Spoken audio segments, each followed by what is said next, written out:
Despite the ex-Deputy Premier's proclamation 2 years ago, when she was referring to sewer rats in Alberta, Sarah Hoffman's comments have never been further from the truth. As every Albertan knows, we are a rat-free province.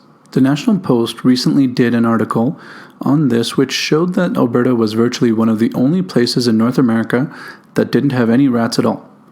There should be a point of pride for Albertans, because when we put our mind to something, we can really get things done.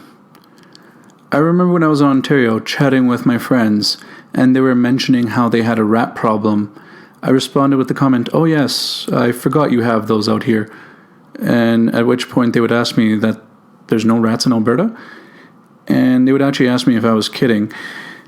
And I would say, no, there's no rats. And I would joke that, you see, Alberta creates these laws against having rats in our province, and the rats respect that legislation and leave accordingly.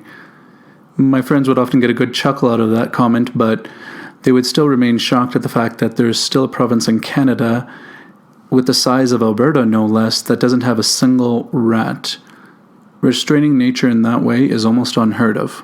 One of the reasons we should hold this as a point of pride in Alberta is not just because we've been able to protect our livestock and grain, but it's also a testament.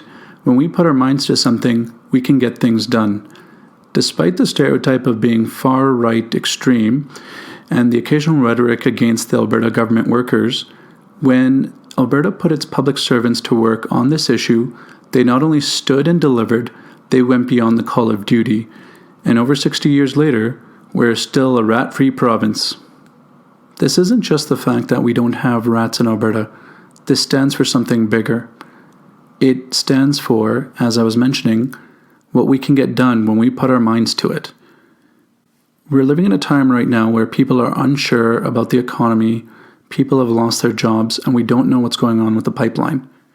But this gives us faith in ourselves, because we've done something that others have considered impossible.